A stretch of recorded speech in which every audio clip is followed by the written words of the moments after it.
I'll give everybody a minute to join us. Welcome, everyone.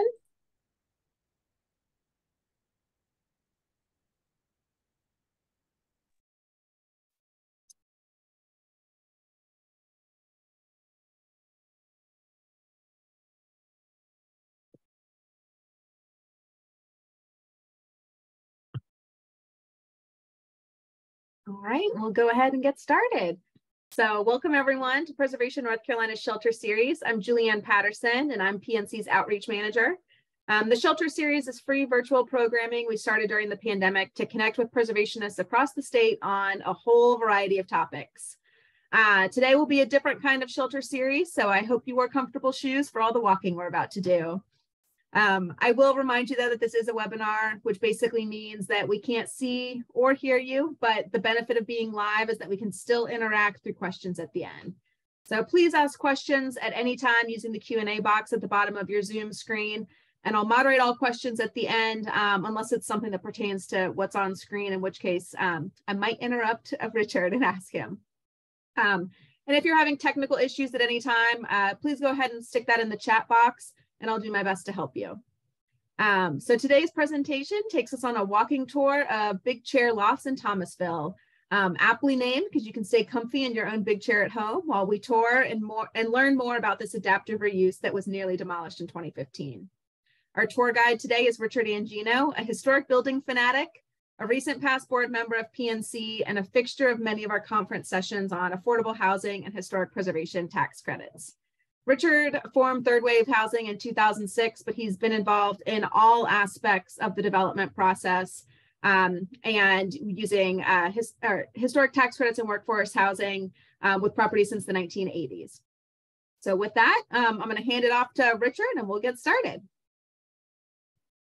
Good afternoon, everyone. I'm Richard Angino with Third Wave Housing, and traditionally I've done these as walking tours. We've done quite a bit for Preservation North Carolina. We also have UNC.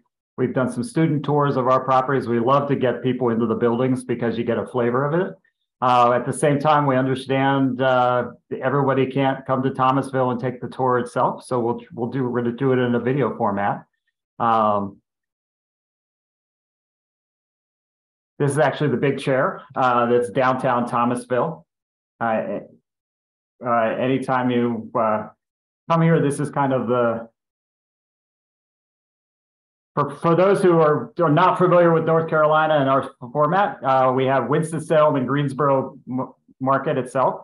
Thomasville is a part of High Point and was basically the center of the world. This is Ted Alexander. He originally got us involved in this property because he called me up and said, hey, I have this wonderful historic building, and this is the wonderful historic building that we got involved in. Unfortunately, and fortunately, this is the way a lot of our buildings start off. At Big Chair Lofts itself is this space over here. This is downtown Thomasville. The chair is actually where the Thomasville word is. Just to give you a perspective. And we ended up starting to work on this one off of Ted Alexander's suggestion. He was placing one of the historic houses that backs up to this.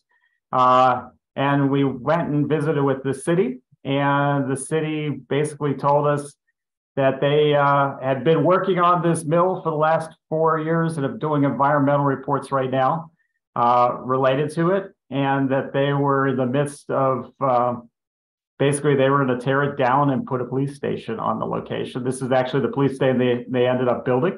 When we explained to them that we wanted to have 140 different families live in this, they said, that's wonderful. We'll put the police station in a different place. At the same time, so much of our doing historic buildings is us being detectives and trying to find this. So part of that was my question I've always asked, which is, does anybody have any historic pictures? And they just happened to, the mayor turned around and pointed at a picture and said, well, right there is Big Chair Lofts. And this is actually the building back here in the 1940s is actually when this picture's from.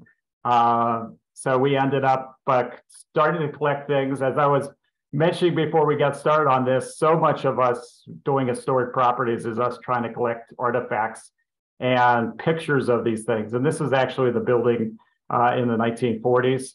Unfortunately, this building made it, as we go through the tour, we'll see parts of this, but so much of the building that's here, probably this whole back end was actually torn down. This went through an evolution of about 3 or 4 different owners. People, after it stopped making furniture here, they ended up, people would buy it, start stripping it out for the wood and the parts, and then they would realize what they make off of tearing out the woods and the parts is just enough to take out the wood. And so then they stop, and then a new owner buys it and slowly keeps tearing it down, which is a shame, and also why it's so important for us to have historic credits and other tools for us to make sure that these historic fabric buildings stay in the North Carolina market itself. Once we got going on that, we ended up designing this this building here. We have the front, just so everybody, as we go through this tour, because it gets, in the real world it's confusing, but on video it's even more tricky as to where we're going to be. We're actually going to end up walking down this main way as we go through here. We have 2 buildings. This is 170,000 square feet, and we built it out with 134 apartments is what it's made up of. So as we kind of go through the tours, we're going to start off here in the middle section, and then we're going to take a tour through the main building, go outside the parking lot, head on down the street, and then we'll come back through this and go through the back building itself, just to give you an idea of where we're going to be as we walk today.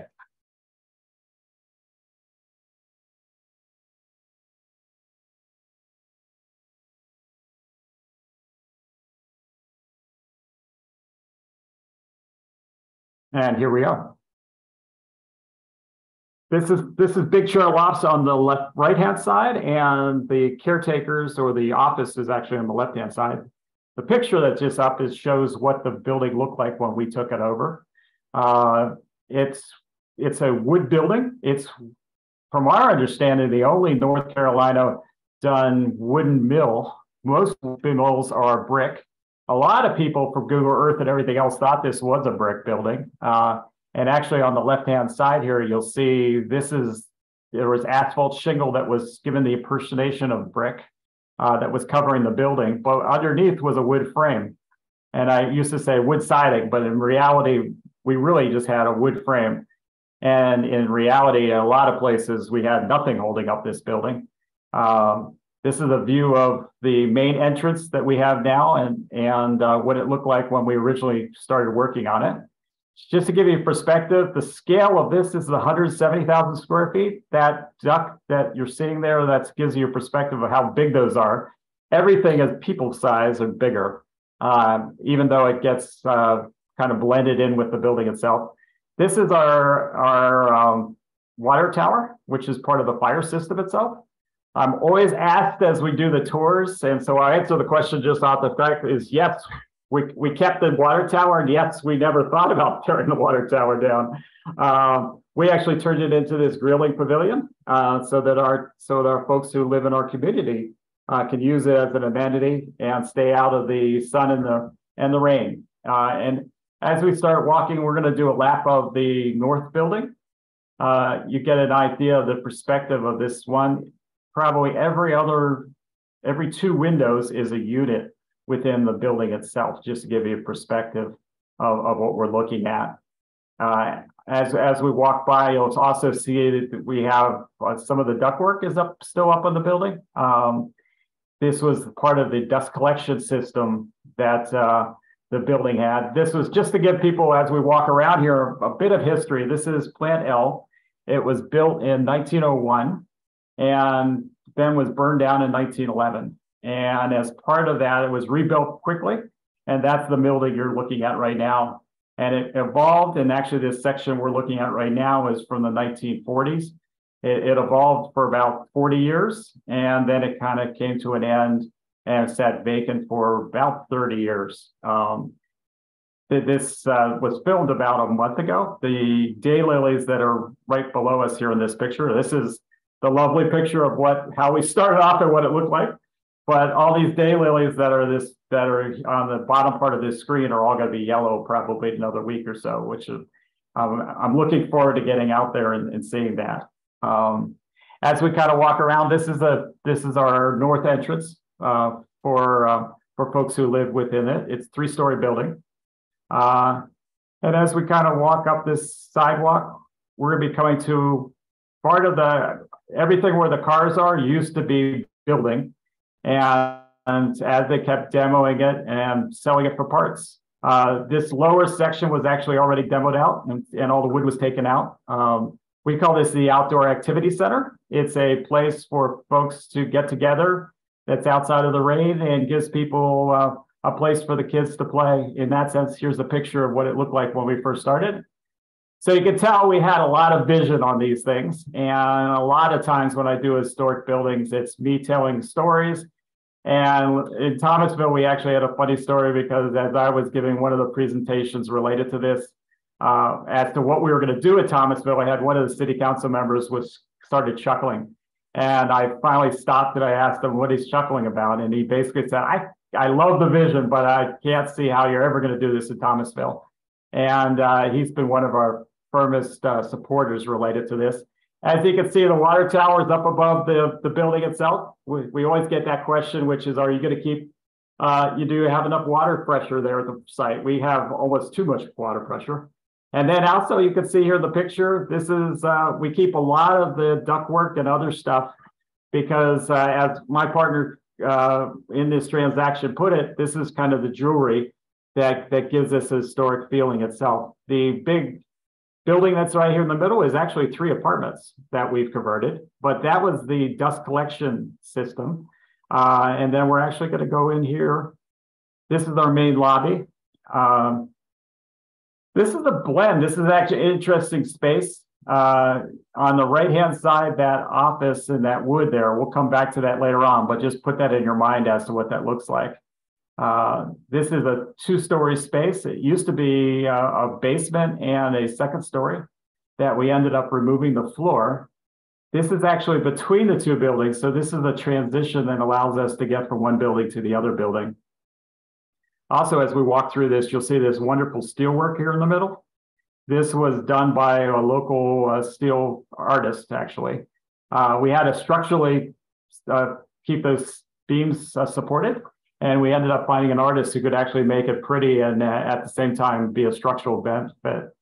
This is actually the same thing as we're going to see as we walk through this is anytime we find historic artifacts, we like to keep them. This is part of the drying system that they had for for furniture. So when they put lacquer on it, they had a heated kiln that they ran all the furniture through. And these are actually part of the kiln itself. And we put it inside of the original elevator shaft, which is a steel structure. You'll also notice as we walk through this, there's different styles of people, how we do historic buildings.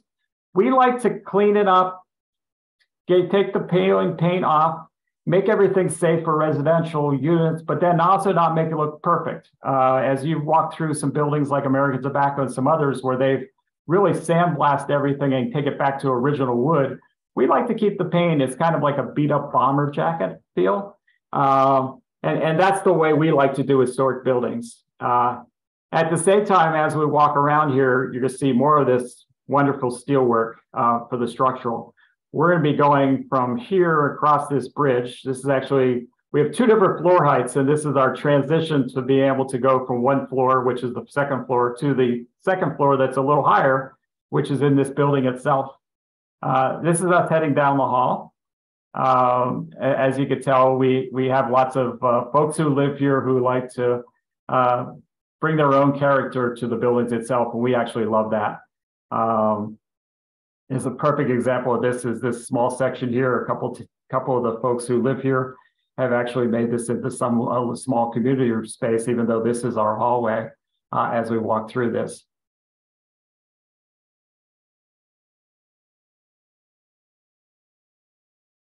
The light's wonderful in this building. And a lot of these spaces, we could actually put our foot through the wall. And as my business partner would say, he fell through the floor twice. So this is how bad this building was. We did lots of tours for the local community where we had to actually do picture tours. And I wish we would have had the video like this because this would have been nice to be able to walk people in the early stage. As we walk through, you'll see we're on both the floor, the brown floor, which is the darker brown floor, is actually the original floor, and then the infill is actually a maple utility grade that we end up filling in there. And then up above, you'll notice that we have basically a high ceiling here, and our ductwork is running through. We let all the utilities be proud in our buildings. So you'll see the sprinkler system and the ductwork and everything else as you kind of go through it, because this is a working industrial building. And so part of the history, just so you know, is this is Plant L. This is where if your family had any Thomasville bedroom furniture, it was made here within Plant L itself. And then we're going up into this is about 1930s. You notice the ceiling changed, and each one of these sections kind of has its own character and based upon the decade that it was built in. This is an earlier, or actually a later, I should say, than the one we were just in. And this was one of the demonstration areas where they did some of the final collection of the furniture itself.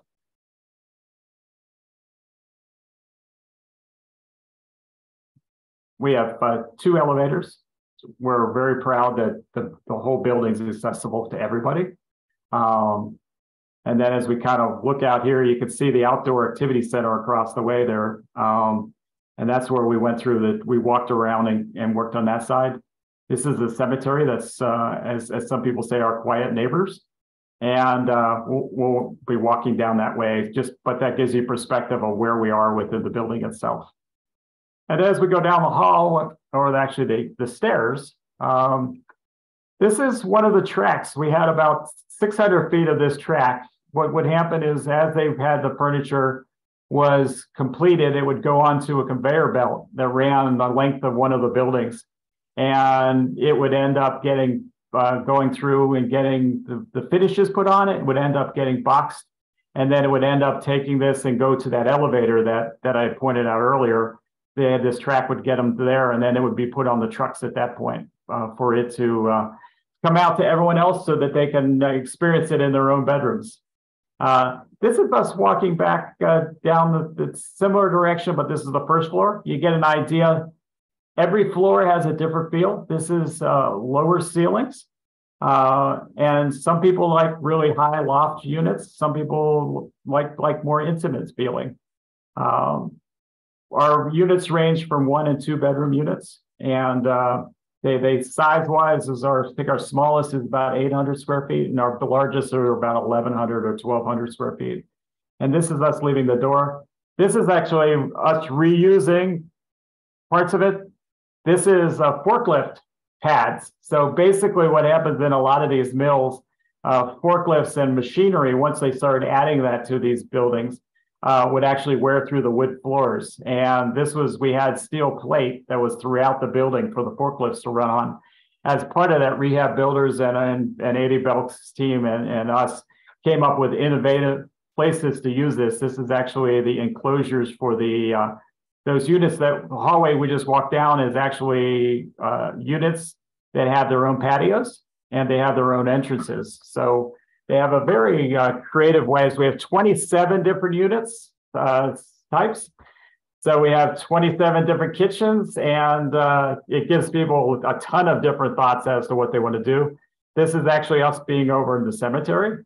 The cemetery has the story in Thomasville. It's which is they have both Confederate and Union soldiers buried in the same cemetery, which is somewhat of a rarity from what the city's stories have been telling related to this. This is also us coming and looking at the building itself. And you get the scale of the size of that water tower from our size, as well as the water tower across the street. This is a picture of what it looked like when Ted said, "Hey, this is a great historic building. Why don't you come work on it?"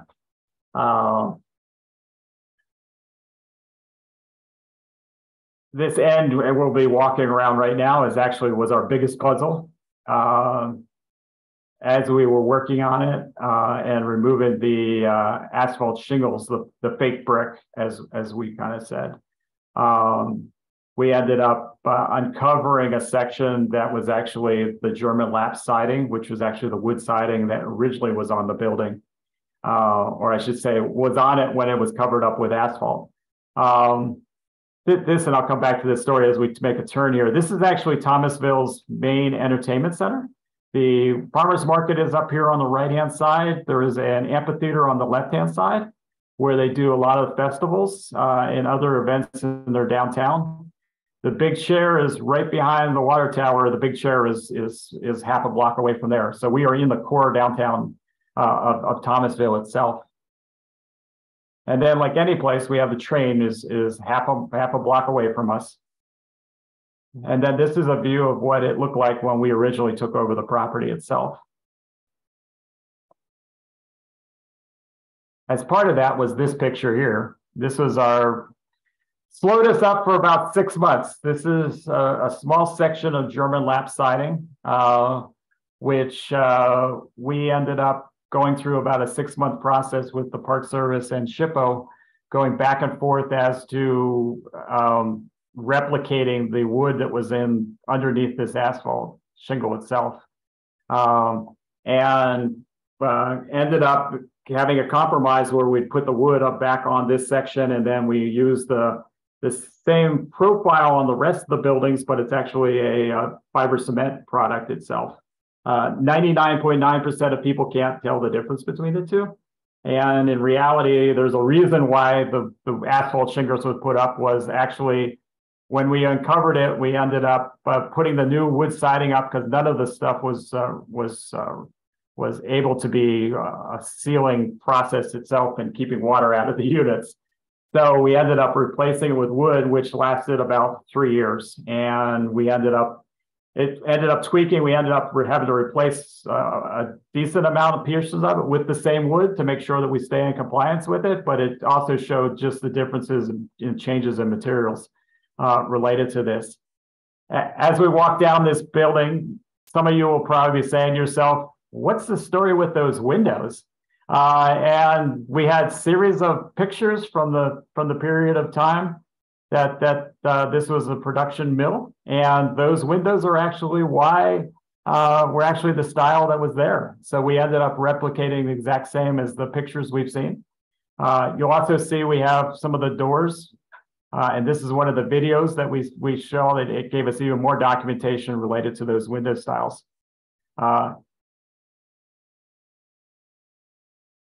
This is their downtown. This is their antique mall that they have is actually right down this street.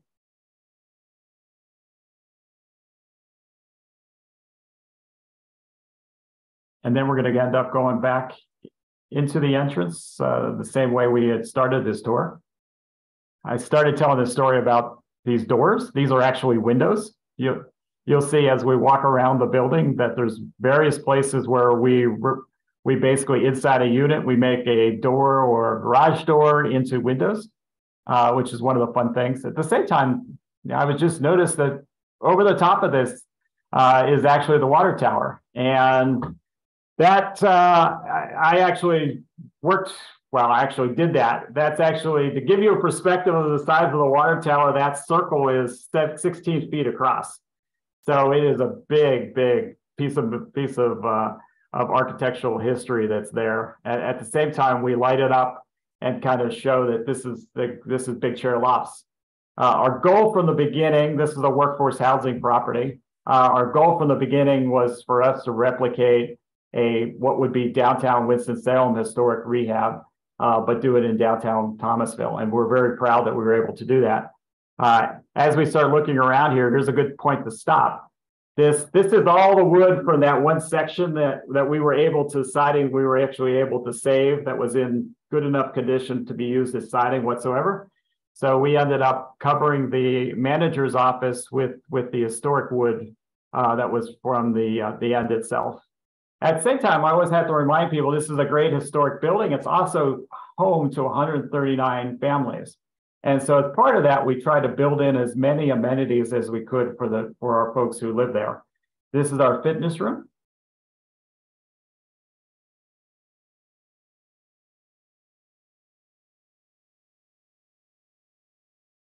Give you an idea, we are on the first floor, just to give you a perspective of where we are. This is funny as we go through this is these buildings evolved when they got built. At the same time, they evolved now that they're in operational. So as we were watching some of the pictures, this is our elevator into a section that could have been an awkward place. This is actually an underground connector between the north building and the south building. And instead of having a place that folks don't want to use, we from day one decided we wanted to light this up and turn this into a small museum that actually has a collection of a lot of pictures of the building and the history of this building itself. And so we took a liability and turned it into an asset. At the same time, you're going to see on the right-hand side more of this track. This stuff is incredibly heavy. This panel here is probably about 1,200 pounds. So people at Rehab Builders did creatively got these mounted up onto the walls. At the same time, we found another one of these. We were at lunch and we had noticed a picture in the antique, in actually one of the historic spaces over here in downtown Thomasville, and asked about it. And this is a picture of the folks who worked in Plant L. 1938 is the date of the picture itself, and we ended up picking it up and borrowing it, and then getting it scanned and turned into this large canvas that we ended up mounting on this wall itself. What's interesting when you look at the picture of this is how this is so much different than a cotton mill. We've done quite a bit of cotton mills. They would generally be lots of young women and young men, but you can tell with Thomasville Furniture, there was a lot of older gentlemen making the furniture over the years. This is a space this is our community room. I call it the game room. And the idea here, this is a place for us to have anniversaries, birthdays, any types of events for our tenants that allows them to get together. What's interesting about this is we're actually in the basement. And when we started off, for the first 3 years that we worked on this property, this was pitch black. And we tried to figure out what the best place to do is. The ground level is actually about where those beams are. So we're actually in the basement. And the idea here was, how do we end up making a space that pretty much would be throwaway space and make it into a fun community space? And so what we did was remove the floor, and then we installed the light from the second floor and brought it in here, more like a clear story. Same as we walk around this, you'll notice all the walls. Same thing, we scrape them down to the point where we don't have flaking paint in any sense, and then we seal them. But this will give you an idea. At the same time, that ductwork I pointed out earlier, this is a mobile we made. That's actually the ductwork, and then the ducts, to give you perspective, are sitting here, and they're about 3 foot round is the diameter for them. So it gives you a feeling of the scale of when you're outside looking at this building itself. As you notice, we're steel structure. So we've changed. The earlier structure had the wood structure, which was our 1910, 1920s. At about 1920s, we ended up switching over to steel structures. So this is a newer addition that was added to it at one point. I always like walking up these stairs, which gets us to our second floor. It's one of the advantages of doing historic buildings is you can do stuff in the building code that you can't do with new construction. We couldn't do this type of a structure in new construction, but in historic, it allows us to adapt and be able to have internal stairs like this and go from floor to floor. And that gives you an idea of what we're looking at related to that structure, to the room itself. We have a TV room, we have a quiet room. This is right outside that door. And I find this, and as my video, I ended up going through this door, and I ended up speaking with these two women for about a half hour. It's probably one of the puzzles of doing a video tour and doing regular tours is so often I get pulled into conversations and talking to people. One of the women was doing crochet right there and found some gorgeous place to sit down and take in the light itself. But it always reminds you that, you know, these aren't historic buildings, these are people's homes. And then we're going to start walking down we're in the north building right now. And then the game room is right there through the windows. I always want to point out the windows as we walk by them. And since we're doing this in video, I'll just pause it here a second. We have both new windows and we have old windows. And what happens is Rehab Builders, who was our contractor, has an incredible team that has the ability to take these steel windows and strip them down, weld them back together, paint them, put double pane glass in them, and to the point where in some places we really can't tell what is new windows and what are old windows. So much of this building, and this is actually an old window, as you can see it. This is the interior, so we don't have the same as we have on the outside. And then we end up walking down, and we're back to these columns, and now we're going back a little bit in time. So that addition, which was the game room, is actually leading us over to this area. This is what it looked like when we stepped into it. Just a big open space with a lot of trash. We ended up taking out, I think, 60 dumpsters of trash within this building. At the same time, as we're getting to the end of this corridor, we save a lot of the historic fabric. This is one of the fire doors that was found within the building itself. And we find that we got to store it and we got to save it so we can get to the end. It's very difficult to leave things in job sites. So we actually ended up having a couple trailers worth of stuff that we moved off site when we found it and then brought it back after the construction was completed. And then you'll see we're going from the wood structure. We're now going back into the 1920s and 30s, which is our steel structure that we're stepping into. This is actually above the outdoor activity center, just to put you in perspective of where we are.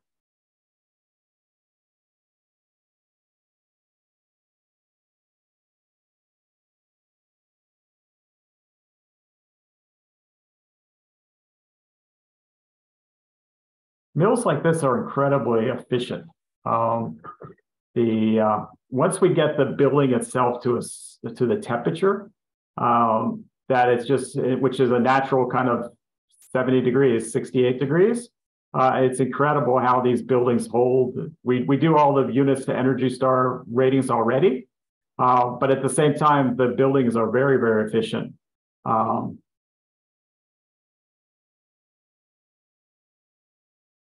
This is actually going to the third floor, coming back to where the game room is as we walk through. And you'll notice the ceilings have changed. This is the vaulted ceilings that take you up to the roof itself. At the same time, probably you're asking, what are the rooms you look like? What's the apartments? These are some pictures of the lofts themselves. This is our model unit during lease up, but it gives you a flavor of what the units themselves look like.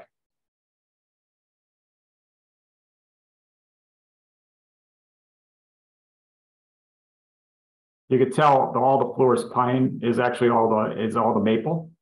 This whole floor section was removed completely because it was so bad.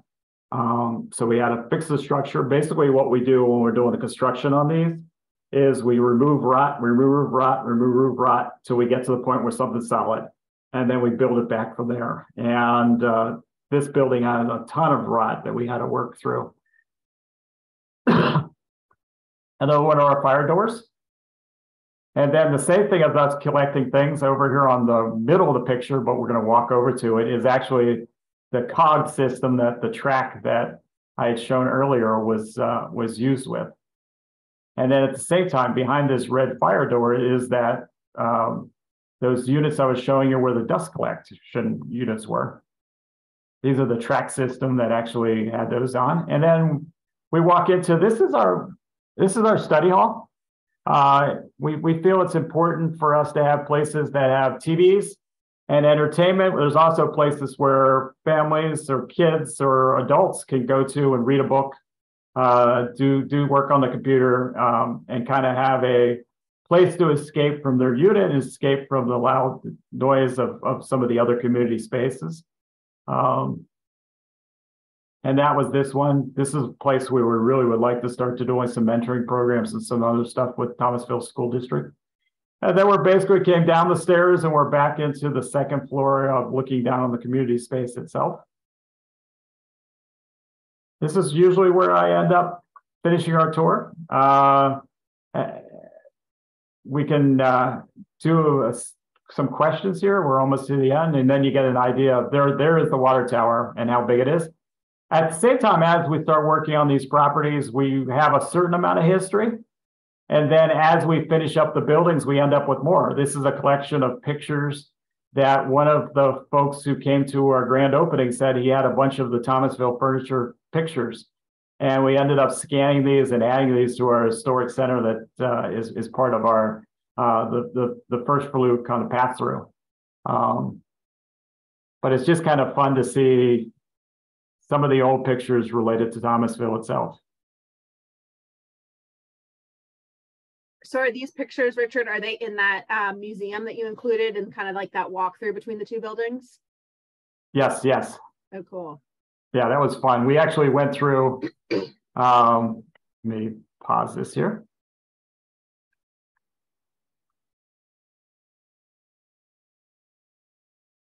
Have you had kind of like personal anecdotal memories from some of the residents who may have memories of the building before it was renovated into where they now live? We have. We've actually had people that had pointed out their workstation. Oh, wow. Yeah, it's the fun part of it. At the same time, as we went through you'll see there's lots of different random chairs. Mm-hmm. We ended up, Thomasville Furniture closed their big plant a long time ago, but their main offices still had a lot of furniture in it. So we went through their offices and found all this Thomasville Furniture chairs. And as part of that, Kim Kanoy and her team, who's one of the people who got us involved in this along the way and helped decorate the building itself. We ended up taking all these old chairs from all different eras. We had 1920s chairs all the way through the 1960s that we then had recovered, and then we placed them all over the building. Oh, and then what's funny as you watch the pictures, and I laugh about it because nobody else will notice it, is we have some places where there's chairs that we never even knew where those chairs came from. And then at some places there's something we put into the study hall area that ends up in another completely different part of the mill. But that's part of what we like to do. We like to have flexible, because this gives this building a life for another 100 years. And based upon how the people who live in it want to live with it, things will evolve and adapt.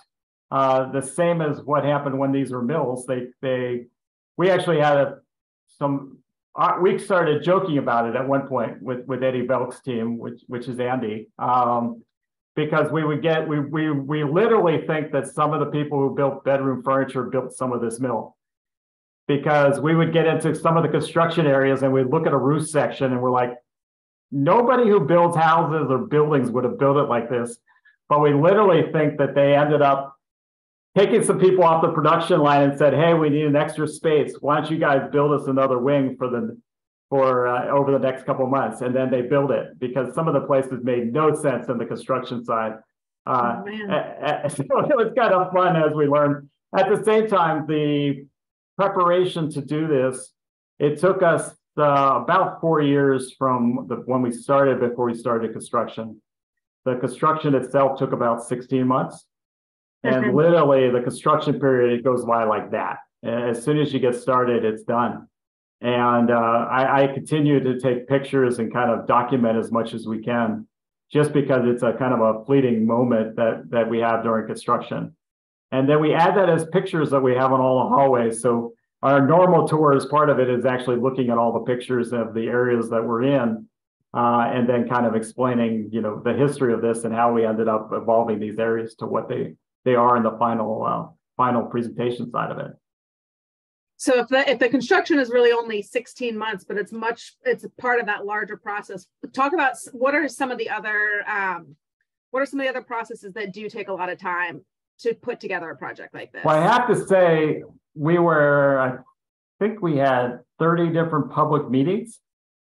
So just to put in perspective, development, when we do it, you always think about it as just the construction and that side, but we had multiple different meetings related to the property. And then every time we would hit a variance, because we didn't fit into today's building codes, we would have to go back to the city and run it through the process. Which was fun, because all along the way, we got to the point where almost every other city council meeting that we were there.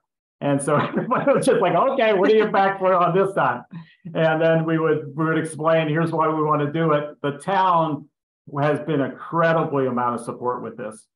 And I think the town manager and the mayor understood it from the beginning, especially as I kind of told that overlay related to the police station. They gave me a thing that I use quite a bit now when we do these downtown urban infill properties, which is if you take 139 families, they're going to spend $200, $250 locally with the pharmacy, the grocery store, and other stuff. And you take that times 139 apartments, that's a lot of financial spending you're bringing to a downtown of these places. And that's where as soon as they figured out what we wanted to do, even though they had they had plans actually already to put the police station there, they were just, 100% behind. Let's make sure we have people in our downtown that can support all the rest of it. And it's also the fascinating thing when you do these buildings is how the neighborhood changes around you. This one we did about 3 years ago. We did one over in Graham, we'd love to do a tour of that sometime. But Graham, pretty much every parcel of land around our vacant mill is actually other buildings and other uses now. So we ended up taking the worst building, and the Big Chair Lofts is definitely the worst building in downtown Thomasville, and making it the best. And then what that does is that kind of overflows into the rest of the community. So it's not just the investment into one building, it's an investment in the whole community in that sense. That's awesome. A positive domino effect. Well, we have a bunch of questions that have come in, but before I get to those, just for those that might not be familiar, and I know this is a different tour and shelter series than we've done normally, but you mentioned that this is workforce housing. So explain, what is workforce housing for those that might not know? Yeah, this is actually done through North Carolina Housing Finance Agency. It's a federal program that allows us to get additional funds to keep our rents lower. So this is housing that's affordable. And it's basically designed for folks who in Thomasville would be making between $20,000 and about $38,000. And what it does is it restricts our rents to a certain level, but then in return, we end up getting a housing tax credit. And we sell those to corporations. And then with the money that's from the proceeds from that, we're able to bring into the property to build it. So to put it in perspective and not to get lost in the numbers, but I wrote it out here. It's actually the workforce housing credits provided about a third of the money that we needed to build this. This was about $24 million to build Big Chair Lofts. So that's the size. We have the federal historic tax credits, which are for the historic preservation, which is a 5-year credit. Did about 15% of the money we needed to build it. And then we also had it's a program that comes in and out, which is a North Carolina mill credit, which provided 25% of our money to build this thing. And then the rest of it was done through tax exempt bonds through the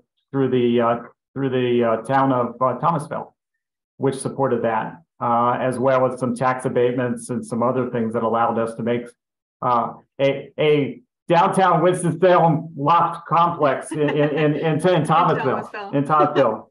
Now in return, just to put that in perspective, our units are no different than a market rate property itself. There's probably 3 things that are different. We don't have a pool. We don't have stainless steel appliances, and we don't have solid surface countertops. But otherwise, if you walk in one of the units, which is a workforce housing property, it's the exact same as a market rate unit. And these units rent for somewhere around $600-700 a month, which put that in perspective, the same as that unit 20 minutes away in Winston-Salem would be about $2,000-2,400 a month. So it's definitely allows us, and what's also, a lot of folks who live in Big Chair and Thomasville work in Greensboro and Winston-Salem. So this is really a working bedroom community is what Thomasville is itself. Nice. All right. Well, our first question is from Pat Butler, who wanted to know, is the building 3 stories in all of the buildings? It actually is. Okay. And then Kim Trent asked, how did you work with the SHPO to remove the floor over the community room in the basement? That was actually part of the proposal. They allow us, because we're not on the exterior, we have a little more freedom because this is residential for us to be able to do those types of things in the residential building and within the interior itself. The nature kind of removed most of the floor. The floor was self-demoing itself. And I have another video that I did for YouTube at one point about talking about black holes. But basically, water gets into these buildings and they demo themselves. And so if you left this building, we basically were at the stage where probably the next 5 to 10 years, the building would have fell down in that sense. It would have naturally destroyed itself. And so most of that area, we didn't actually have to remove anything. We actually we just basically used the open space that we had there. Oh man. Yeah, that whole building actually, the second floor was completely replaced, and we had to put probably about half the beams had to get replaced to just bring the structure back up. And then we have a question from Agnes Cruz. Did the existing columns, so some of those that were shown in the hallways, did those pose any code requirements for exit widths or any issues there? Or could you just talk in general about, I know you mentioned working in a historic building versus new construction, how you're given a little more leeway with things like that, but were there any things like that pose code issues? Well, one part of rehab builders, which is our contractor, we also have rehab engineering, which is a structural engineering group. And there's no way you could do a building like this without having kind of a small team that has the ability to, every time we hit a puzzle, like I was showing that art, the steel structure that holds those two columns together, that the local steel guy did. The only way we could do that was we could get that stamped and basically have a structural engineer say that's exactly what we needed for that. So the question is 100% right. This is a bunch of talented people that have the rare talents to be able to do this type of things. And also the columns are a good story because you see the evolution of how buildings have changed. A lot of the late 1800s, early 1900s have this scale, which is we have 8 feet between the columns. And that works really well for people. That's people scale size buildings. And then you could tell we started having some of the steels, which are the bigger spans between those. And traditionally what's happened is these buildings become obsolete because you can't run forklifts, you can't run robots within these buildings. Mm-hmm. So a lot of our historic structures that have these columns that are 8-foot kind of spacing just are not good for anything other than warehouse space for like hand moving things around with dollies. And unfortunately, that's why a lot of these buildings have become obsolete, and they since they can't rent, they become vacant, and then they become vacant, they fall down and they get removed, and that type of issue. When you go to the new mills like this, they'll have spans that are 50, 100 foot tall, and they'll have ceilings that are 25, some in places 50 foot tall, so that they can run the robots and the forklifts and all this type of automated things that are just a modern warehouse space. At the same time, they just don't have the same character as these old historic buildings. So we love bringing these ones back. But the nice thing about having things to people scale is we end up putting the people back in. Mm-hmm. And then so for our tenants and folks who live in our buildings, these are perfect scales for them. Well, a question on a related issue or related topic is the building full? Are all 139 units full? Is there a waiting list? Like how does, if somebody wants to move in there, is there, and they meet the requirements? We are always looking for good folks to move into the building itself. It's been full for about 4 years now. Okay. But we constantly have a cycle of folks who are coming in and out. Usually the first 18, 24 months, we end up having people move in the building, and we kind of have this sorting in the sense that people are used to new construction, kind of 3-story walk-up buildings. Mm-hmm. And historic buildings, have their character. I mean, the floors may not be perfectly straight, but some people love that. Some people move in them and don't really like them, to be honest with you. But then we have folks who just absolutely love this, and you can kind of tell by looking at how people have redone some of the hallways. And it would be nice if we could do tours of some of the units, because some people actually do incredibly gorgeous units inside. Because they play off the wooden structures and the siding and all these other different materials, which are just fun. But then at the same time, some people really like drywall. And for them, there's plenty of places for them to live elsewhere. Yeah, really. No, I love what you showed, that one little area where somebody created like a little front porch in the hallway, which was awesome. Well, we have again, continuing with the theme of who lives there. Betty Stoddard wants to know, what are the age range, what is the age range of the residents? And like, are there, I mean, you mentioned families, but is there a standard, or is it kind of just all across the board? It is across the board. This is a family property, which classifies as everybody. What's fascinating, I've been doing this for 30 some years now. And 20 years ago, we had mostly families and big families. And we're finding nowadays we're getting more and more seniors. We probably have about a third of our tenants are seniors in this building. And we end up with a third of them are under 35. So we end up with an younger group. And that's really changed because we didn't have the amount of seniors we have in these buildings that we had 20 years ago. At the same time, the household sizes have gotten really small. We have 1 and 2 bedroom apartments here. Most of our 2 bedrooms is a 1 person. And I think we're averaging about 1.5 people per unit. Okay. So very small households. And I think for, a lot of our tenants like that because this, especially having all these big community spaces, is there's places for them to get outside. It's not just a place to park your car and to go in and have a hamburger, at dinner. It's really a place where you can, if somebody wants to do a arts and crafts program for kids after school, we would do something. And we have the spaces to do these types of programs, which is just wonderful.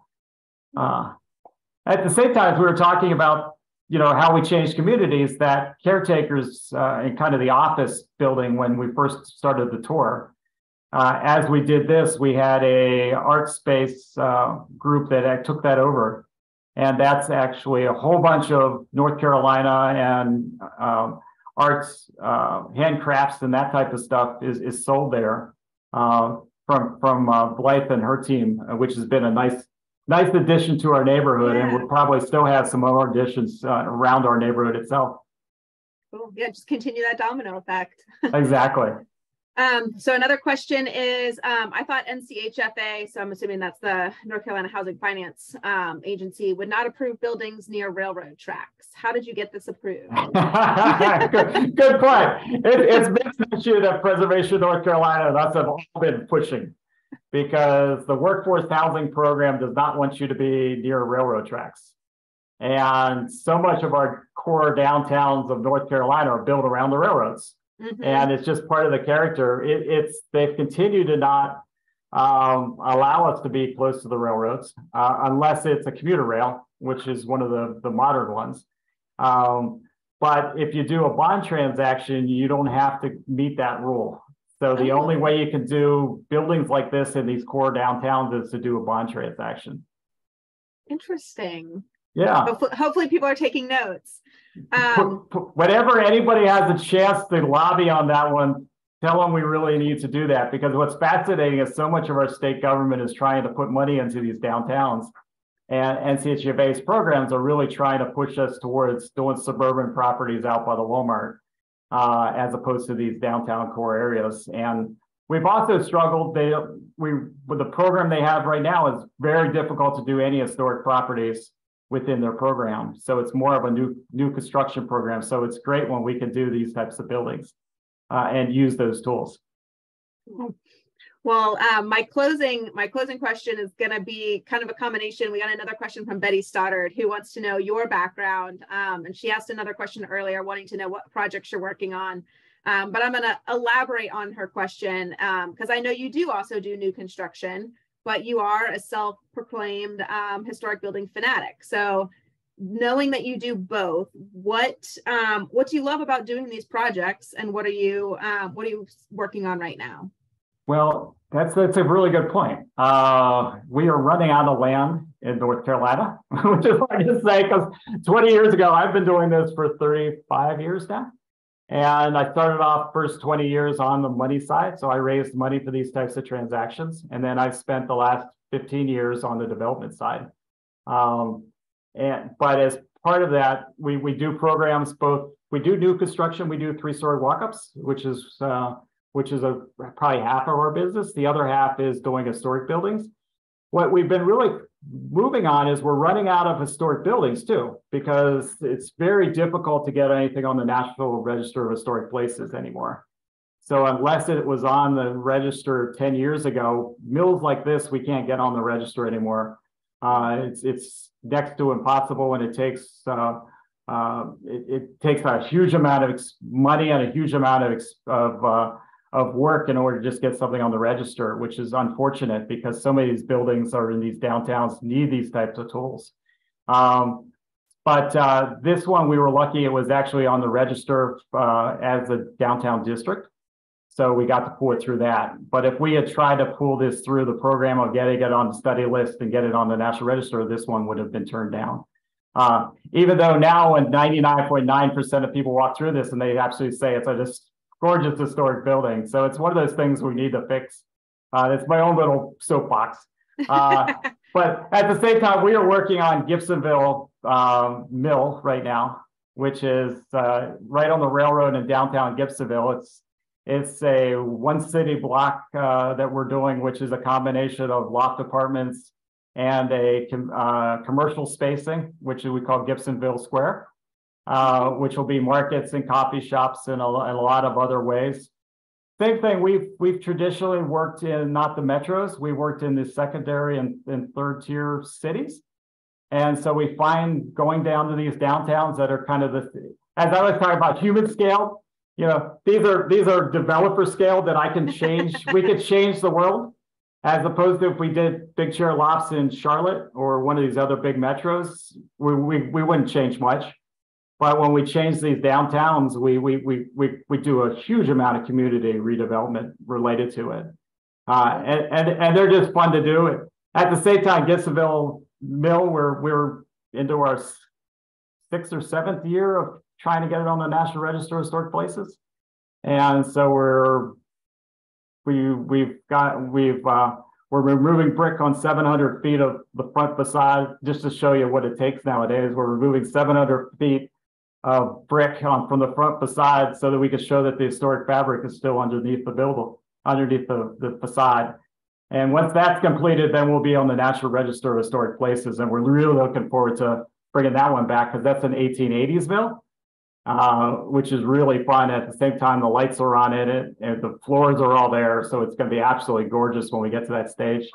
And we'd love to do some tours, you know, continue some of these video tours as we do construction and as we're finishing up would be wonderful. As well as we love to do them in person too, which is the most amount of fun is doing them in person.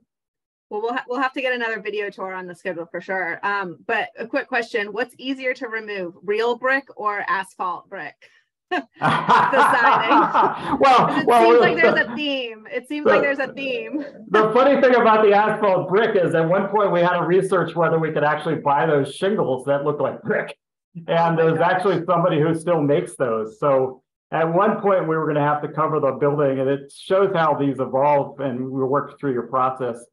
Is at one point we were actually thinking of not doing wood siding, but actually doing the asphalt fake brick. Oh gosh. Oh man. Luckily we ended up with going back to the wood exterior that we have right now, which just reads so well. Yeah. At the same time, there's not many of these wooden buildings left because they're just so easy to tear down, and fire has eaten up most of them. So it's nice to be able to lock one into and have it there for another 100 years, and just kind of be a real good contributing, you know, citizen in downtown Thomasville.